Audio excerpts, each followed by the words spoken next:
Good morning, Bears. I hope you're having a wonderful day so far. Today we're going to be taking a closer look at the Poetry Slam. Roll the clips.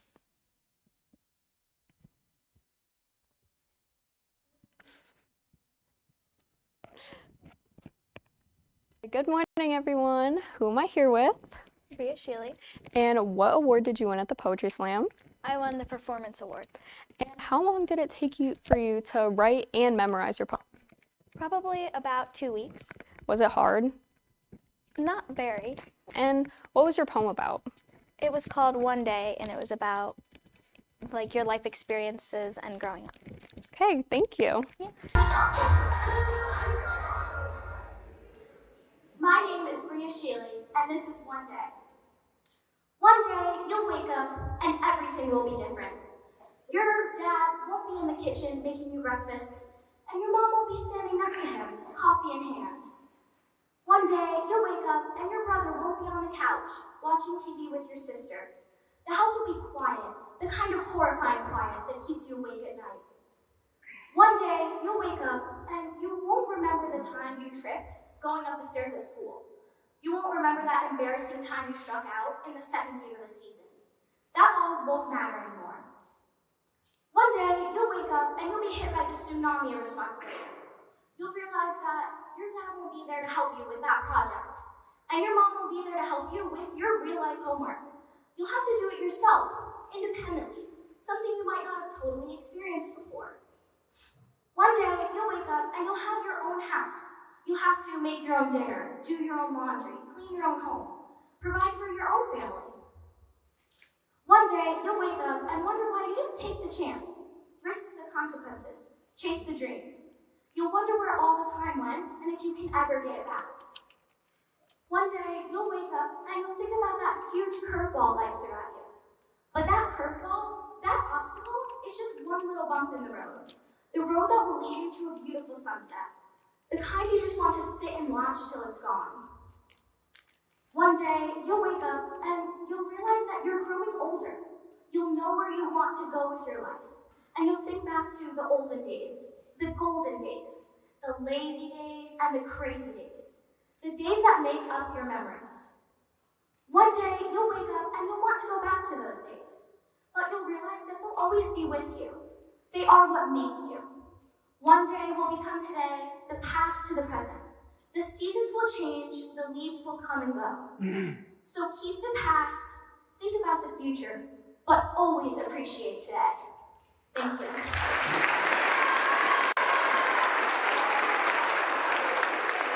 Okay, first introduce yourself. Hello, I'm Richard Jolozowski, and I'm the Poetry Slam 2025 champion. How did you feel placing first? Did you expect it? Not particularly. The people put up a good fight, but I'm happy I won. Yeah. What made you think of writing your specific poem?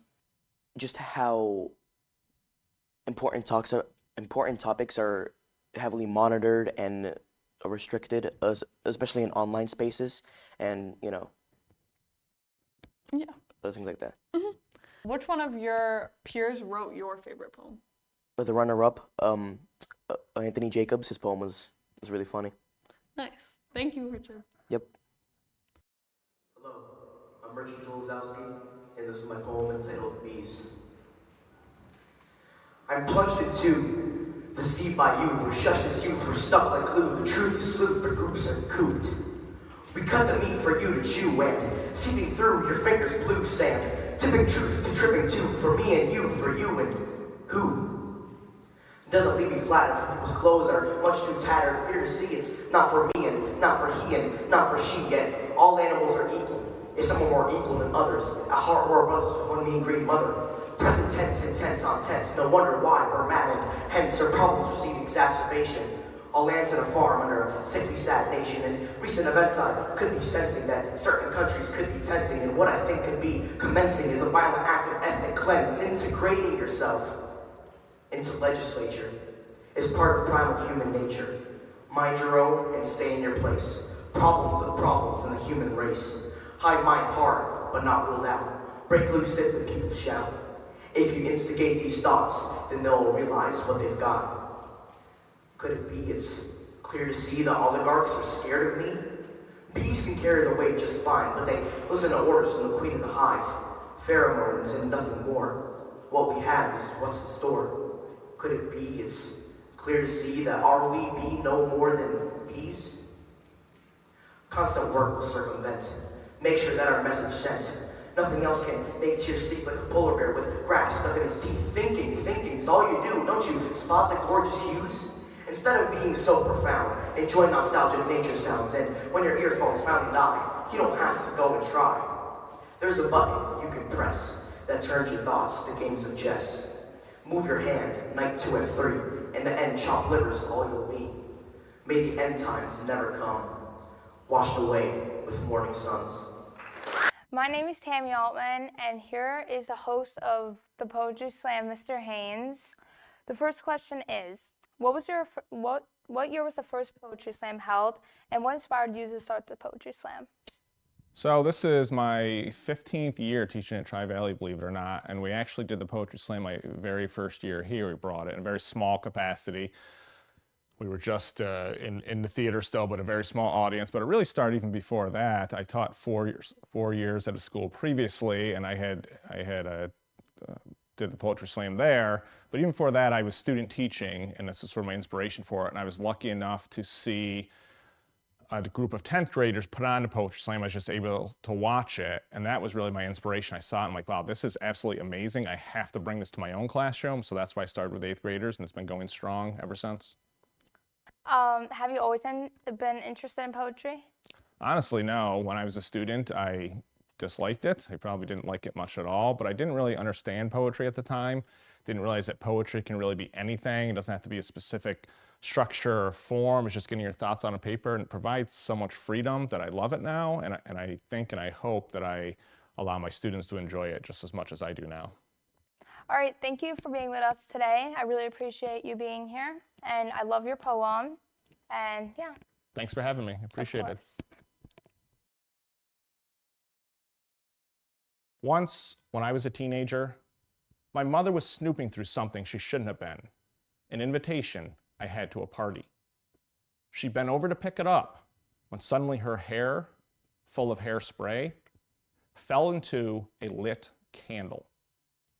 As she sat back up, there was a long moment while my brother and I stared at each other, incapable of speech, when she did not even realize that her hair was on fire. Have you ever witnessed a 40-something-year-old woman's hair crackling like pine needles in a fire? A 40-something-year-old woman go running down the hall screaming? A 40-something-year-old woman who is okay, save the embarrassment? I have, and let me tell you, it is quite the sight. My mother has spent so much time trying to prevent fires that I don't even think she realizes how many fires she's lit in her life. And I'm not talking about her hair. But I am talking about the fire she's lit inside me. Thank you, Mom, for being so obsessed with fire. You better believe that I share this obsession every single day of my life. Thank you. Hope you enjoyed. Sorry we ran a little long today, but we appreciate all of you that stayed. We hope you have a wonderful rest of your day.